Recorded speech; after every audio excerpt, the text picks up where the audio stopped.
Welcome back, ladies and gentlemen, to the Layman's Law School, where three Southern gentlemen lawyers sit around and talk about some of the legal issues of the day and try to explain what's going on in the law in layman's terms.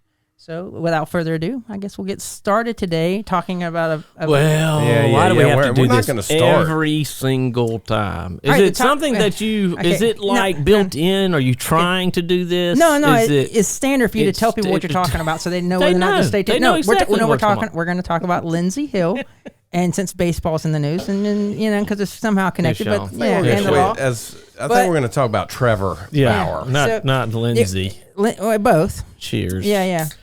And I'm not in a good mood. Right. The Braves are lost. So at some point, we're going to have to talk about beer. Take this Friday and intentional infliction of emotional distress in these beaters. That would be the Braves for me. In Georgia, that's not recognized unless there's physical contact. That's why I went up there trying to get somebody to hit me. They wouldn't hit me. Anyway. Well, as I said before, ahead, we're going to be Chace. talking about Trevor Bauer and Lindsay Hill. They have recently made a splash in the news for a variety of reasons, but most importantly, it's because the cases have actually settled between these two. Lindsay Hill and Trevor Bauer is a Major League Baseball pitcher. Was a Major League Baseball pitcher. Does he not pitch anymore? He's in Japan right now. Okay. He has been suspended for 2 years, and his suspension is up, but he has not been accepted back to the union. I would call him a professional baseball player. There you go. Not a Major League Baseball player with the registered trademark there you of go. MLB. I see. I like it. Okay. All right. Well, at the time of, I guess, the things that occurred that brought this issue to the light and into the news was he was a pitcher. And he started dating Lindsay Hill. At some point in their relationship, Lindsay basically filed a report and claimed that he had sexually assaulted her. She filed a legal action in, I think, the Southern District of California for this. And because of this, he basically received the harshest punishment Major League Baseball has ever handed down. A 2-year suspension just based on the allegations. And it's baseball's a little strange, especially their contracts. But I'm very versed in their contracts, and so he was not paid for this suspension. There are suspensions that you have pay. So he was not being paid at all, and I believe. Just based on the allegations alone. Correct.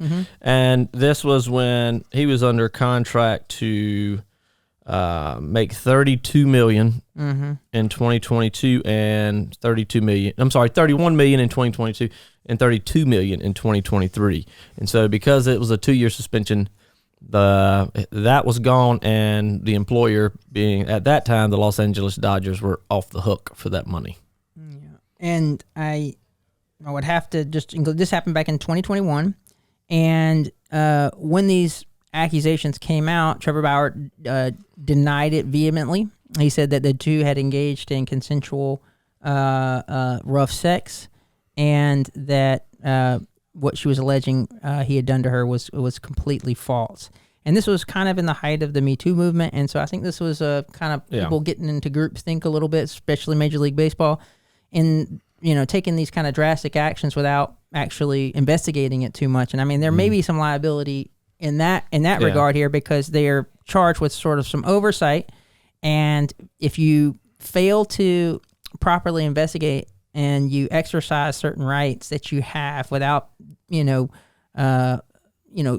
it in what they call good faith and fair dealing. In other words, you just assume these things are absolutely true before the person has a day in court.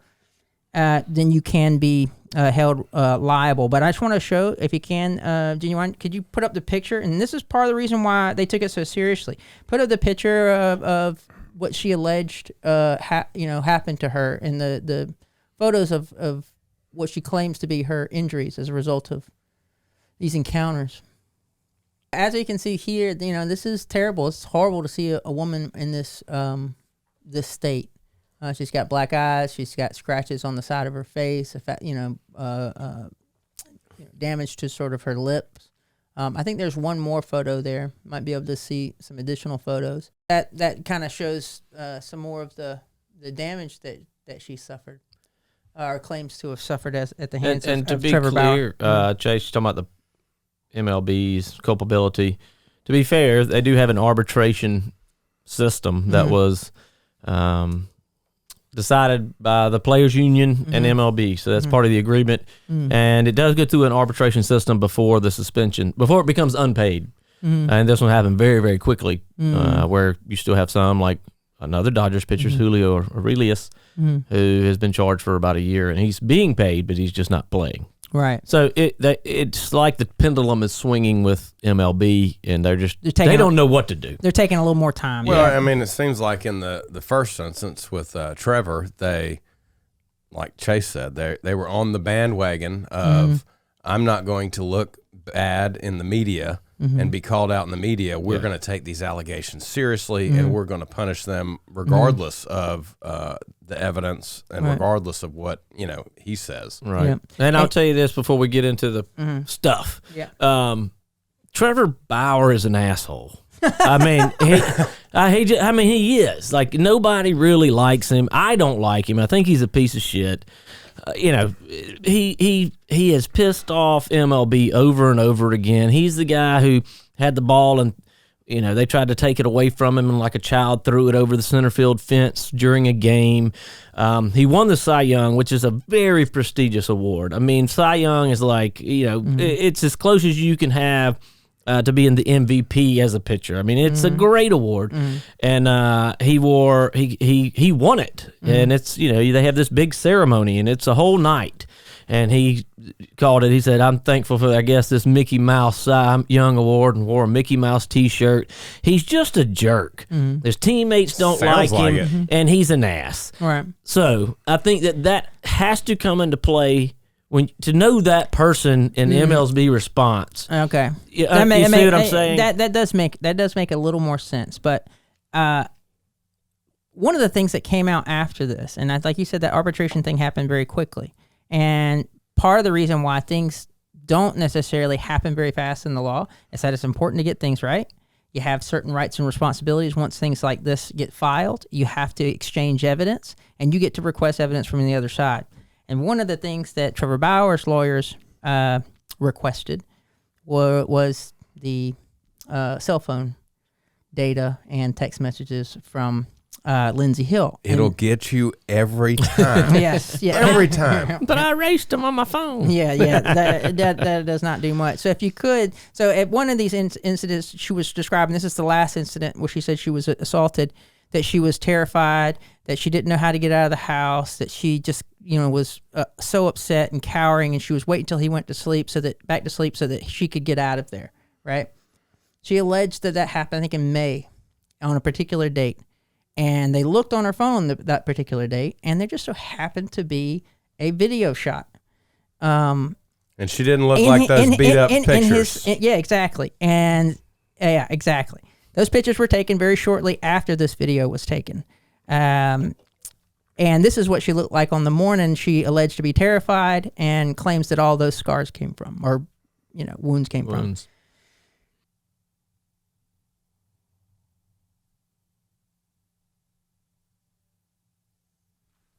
The only thing I really see there is that I would think would make Trevor Bauer angry is that he thought he went to bed with a 10 and he woke up with a 6. If anybody's been assaulted Right. That is fraud. Fraudulent.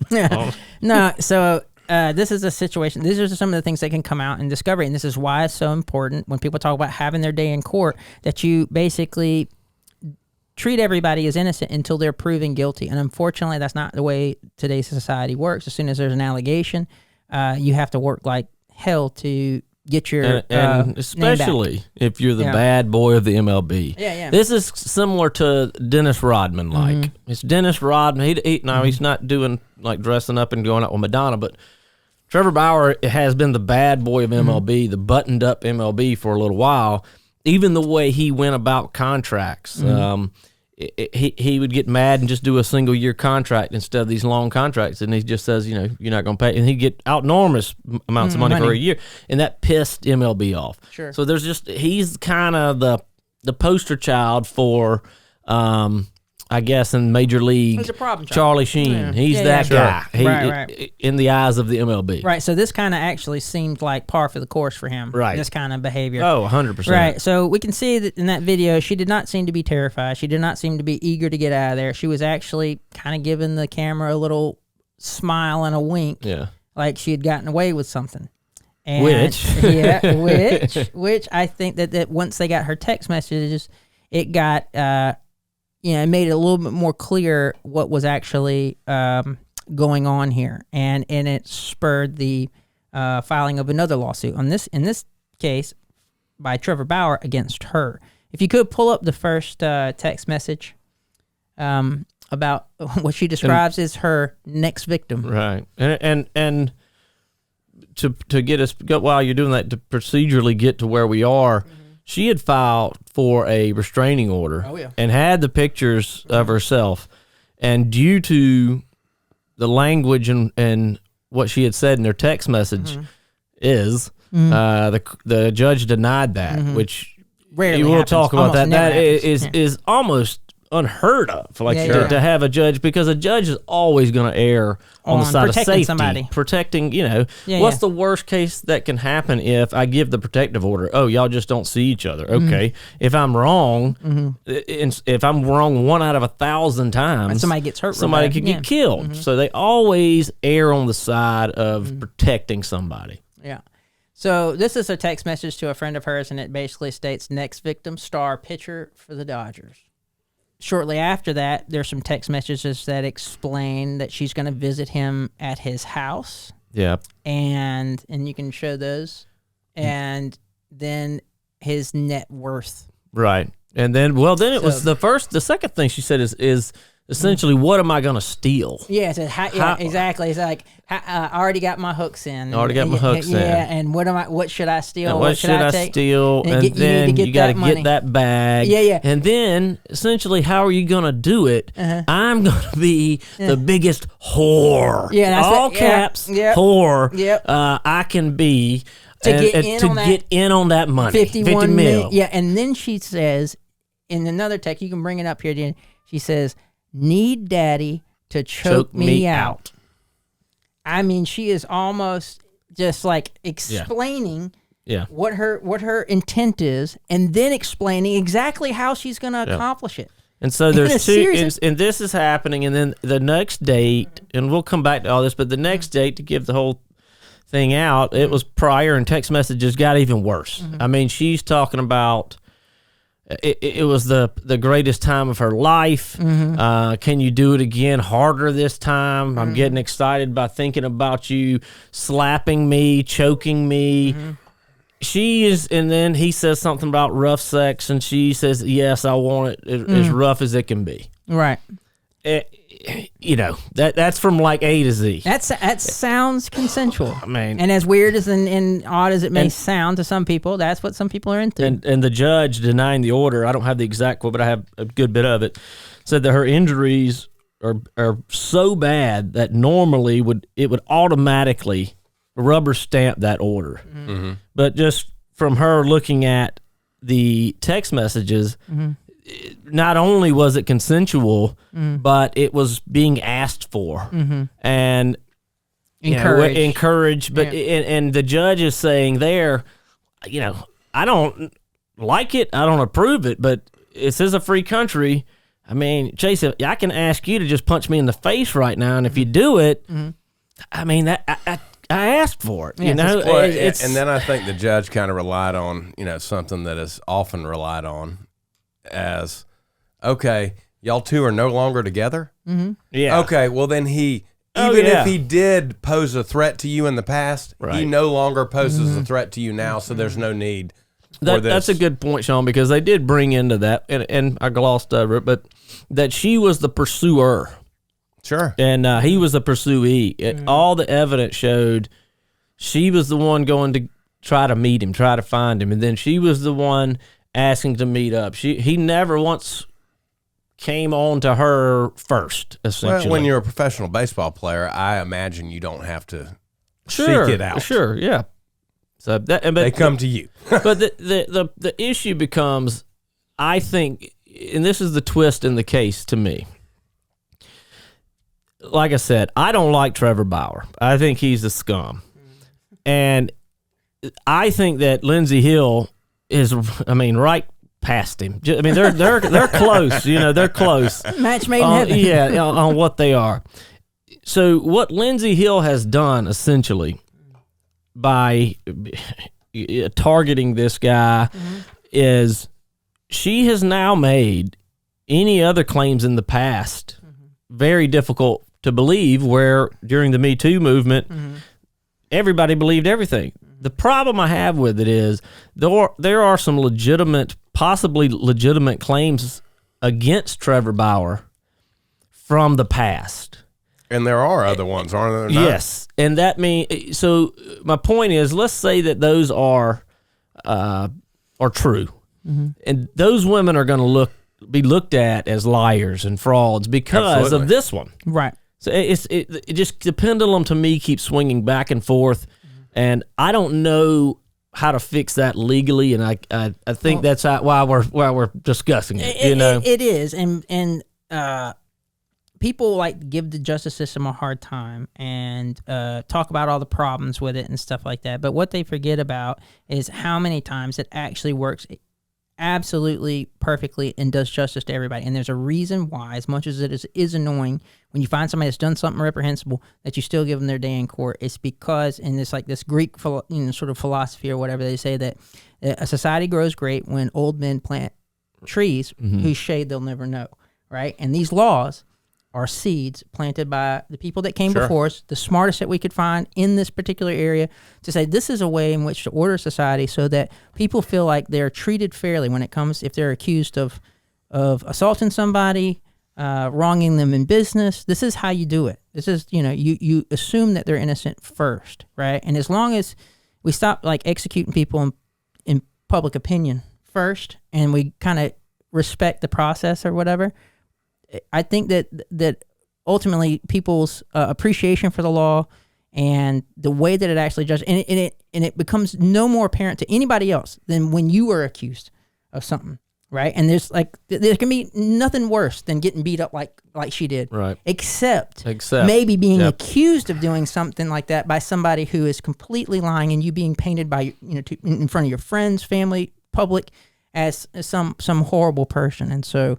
You need to kind of suspend judgment until things play out, especially when there's a legal process. And that's the thing about, I don't know, obviously this probably all went down in California. I don't know what California's laws. Often they are quite different from the laws of Georgia or most of the other states. But things in Georgia, at least, when you file for a temporary protective order based on domestic violence or stalking or something like that, things happen relatively quickly. If I was served with one today for someone making these allegations, it's going to have a court date on it. Yeah. First of all, what they issue is... And real quick, Shawn, and most cases aren't that way. They go 2, 3, 4 years. But in these... Yeah, it's just totally different. What happens is they file an application for an ex parte temporary protective order, which means I'm in need of help right now, and the law allows for ex parte, which means one-sided. The one party just to go before a judge and say, I need this help. And the judge issues it immediately. And then they serve the party who it's against with this form saying, you are restricted from having any contact with this person. But because it was a one-sided event or court proceeding, your hearing is very, very quick. Right. Because we don't want people to be in a position of having court orders against them when they had no due process, no right to challenge it. Right. So being able to get, if it was one of us, these text messages and discovery process and everything only happens later on, at least in Georgia, through this lawsuit that was filed. You wouldn't have the access if they say, you have a hearing in 12 days. There's no way that you or any lawyer is going to be able to obtain the discovery data of her text messages and metadata from the photos and stuff like that. It's just not going to happen.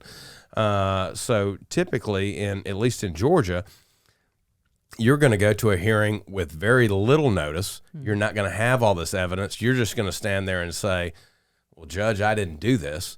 And the judge, like Reid said earlier, is going to say, well, I'm not saying you did it or not, but if there's no reason for y'all to be together, I'm going to issue this order to keep y'all apart. Right.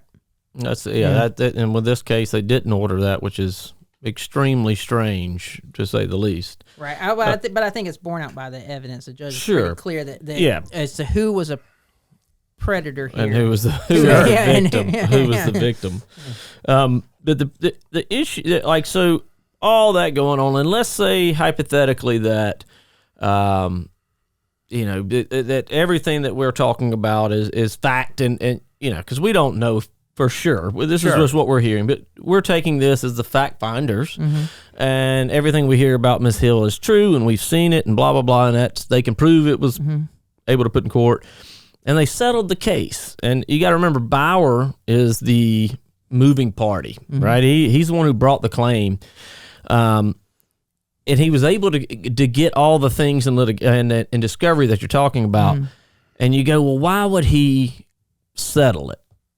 Right. And so just to give you an example, Major League Baseball kicked him out. And so he's been gone. And so he's out for millions of dollars. Right. And to tell you the type of money he's out in a single year. And remember, this is a guy who's won a Cy Young. Some of these people have not. You already told us $60 million for the 2 years. Well, and Garrett Cole, relatively the same age in 2020. Garrett Cole still is not won a Cy Young. Has been very good, but they're about the same caliber player. He signed a $324 million contract in 2020. Inflation. And, well, I guess. This was in 2021. Yeah. And then, so that's what we're talking about with what he lost out on, is not only the 2 years. So you're talking 2 years. He's in the Max Scherzer, Justin Verlander, Garrett Cole category, where they're making $40 million per season. He's in that category. Right. So those are his damages. A pitcher is not like he can pitch until he's 70 years old. We can practice law for a long time. Right. If we lose a year, it's hard, but we can come back. He's 32. The decline from 28 to 35 is it's like 95%. What I mean by that is there are only 5% of starters in the Major League Baseball, and some of those are getting minimum wage for minimum salary, which is still like $1 million, but it's not 40. It's only 5% of the pitchers are 35 or older. Right. So they don't make them like they used to. Right. How old was Nolan Ryan? He was like 44, I think, 42. Yeah, that was awesome. Watch that documentary. Hadn't seen it. It's on Netflix. It's great. Beside that, so my point is the damages are huge. I mean, you're talking about $400 to $500 million in damages. I mean, and so why would you drop the case? Right? Yeah, so this is she doesn't have a pot to piss in. Yeah, so he and when he talked about these damages, he sued her for defamation, and basically, if you defame someone, if you make a false statement in public, and it causes you legal damages, then you have a right to sue for whatever economic damages you can prove, and that's what Reid was just talking about, is the economic damages that he would be able to prove, because usually that's the most difficult thing. If we're in a small town and someone says something that wasn't true about you, but it affected you at church, but your business did better than it ever has that year. It didn't really affect you economically; it affects you socially. Or even if it did, how do you prove that you would have made 10% more instead of 5% more? It's almost impossible, but except for rare situations like this. And she is what he recognized when obviously his lawyers told him, judgment proof. Ain't no way in the world she's ever going to be able to pay that much money. And so it doesn't make any sense to continue to sue her, continue to pay lawyers to sue her. And so I think ultimately he settled. And I know she did get some money out of this. I think she got around $300,000 from an insurance company. Right. And that's and that's to clear that up with some people out there. When the insurance company is facing a suit to start this case, and they don't have the facts or anything either, and their policy is $300, and she's talking about $100 million case against Trevor Bauer, they pay that $300 quick so they can get out from under it. Because if they don't pay it and he is guilty, then they owe the $300 million essentially. And you as a policyholder, Trevor Bauer has no say so in that whatsoever. Right. Just a regular everyday type thing. Right. If I leave here today, run in the back of somebody at a stoplight. And they claim that they have injuries. They claim, that they have damages, medical bills and stuff. My insurance company doesn't consult with me. Right. They just, if they decide that they want to provide, $40,000 to this person that I ran in the back of, they just provide it. Right. And I don't get a call saying, "Hey, Shawn, can we approve this?" Or if they say we're going to pay zero, you don't get a call. Yeah. Right. I just end up getting sued. Yeah, exactly. and part of the math in that insurance company, what they're looking at is what they're going to have to pay an attorney to take this case all the way through, right? And they know that Trevor Bauer has money to pay attorneys to fight them for a long time, as long as it takes to sort of clear his name. There's a chance that they could be wrong, that she might be able to prove they had a safe word. He didn't stop when she said the safe word, whatever it is, right?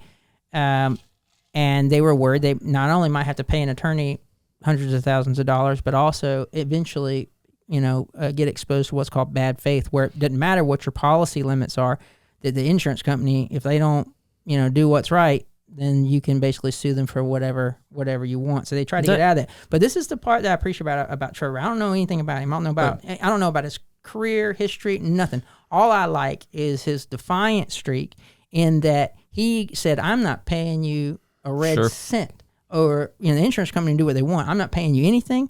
I'm fighting this. I'm clearing my name." And he did that. And also, this is another important point. A lot of times, especially with celebrities, situations like this occur, and I have mixed feelings about NDAs, non-disclosure agreements. And a lot of times when cases settle, there's an agreement, and part of what you're buying or paying for when you agree to exchange money is that the person doesn't talk about it in public to whatever occurred, because sometimes people get caught doing... And especially money. Yeah. You can't talk about the money no or the talking. details. Right. Trevor Bauer said, "We'll settle." That was his one stipulation. I get to talk about it all I want. And there's a 3.5 minute video. He does a pretty dang good job of laying out his case for why he fought this and what kind of person and just he was dealing with. I appreciate his defiance as well, but for the average person, right? What I would like to tell you is, take the advice of your attorneys, because we have a lot of people that approach us with various issues, various problems, and they just, they say, "Well, this is about the principal." Well, do you want to pay, $15,000, $20,000, $25,000 that you don't have to try and when we can get rid of it this particular way? This is not my quote. I'm not going to say whose it is, but you can go real broke on principle. Exactly. But when you're a multi-millionaire, pitcher, and you have that, absolutely. If I had that type of money and I was firm on my stance on an issue, I would say the same thing. I'm not paying you a dime. If in other people's situations, it's usually better off to not pursue a case, because they're not going to be able to afford it. That's what I want to kind of talk to you both about, is that both are kind of saying what it makes this a case really, is that Bauer is the oddball he's going to lose.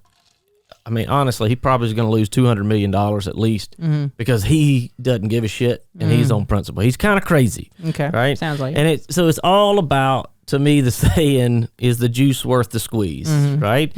So the insurance company, it wasn't worth the squeeze for them. They paid the $300 out. And for what I'm worried about is even Bauer said it's not worth it for me anymore to win this case because she can't pay me anyway. This is all I really wanted. But the person that is a cleat chaser out there or a celebrity racer or whatever you want to call them, Clout the chaser. juice is always worth the squeeze because Sure. nothing's going to happen to them. Nothing is going. Her name is ruined, but okay. She didn't think- have a name anyway. Well, I don't think But she's going to be dating any more MLB players. Good God, looking I hope not. I'm just saying, stars with money and good-looking women. There's not a lot of vetting. No. So I wouldn't be surprised if she's in the news again. She'll get on the Bachelorette or something somehow. It'll be crazy. So how do we deter this behavior? Because this behavior makes the things that happen in real life that are terrible suspect. Like, what do we do? What do we do with this person? Well, I think we're partially doing it right now, and it's difficult because you call it cancel culture, or that's the common term from it. But in small town America and older societies, it was just called shame. You shame somebody. You put somebody in the public stocks when they broke the law. You put them in the town square. But people don't care about shame anymore. Well, They just some people don't. Some people don't. But I think that I do feel a building in society of being fed up with the way things are being done. And it's just a frustration that people have with the government, with the economy, and now socially. I mean, we're doing an experiment with the social media and the way that we're all connected and how we can share information. I mean, how in the world should I know about an intimate relationship between a professional baseball player that lives in California? cleat chaser. Right, Because right. Reid brought it to our attention. But what I'm saying is like part of the way that it happens is how connected we all are, right? But we're having to actually in real time figure out a new way to have a cultural experience and figure out how we're going to operate in that culture because we're all so connected. Our group isn't our small town or our 130 close acquaintances and friends. It is now the entire world. But we've got to figure out, and we're messing up here, messing up there. But now is the time for us to start planting the seeds as much as we can and where we can for the shade for future generations that are obviously going to have to deal with all the social media and deal with this sort of larger culture and how to deal with issues that should be shamed and how you shouldn't judge people before their time and their day in court.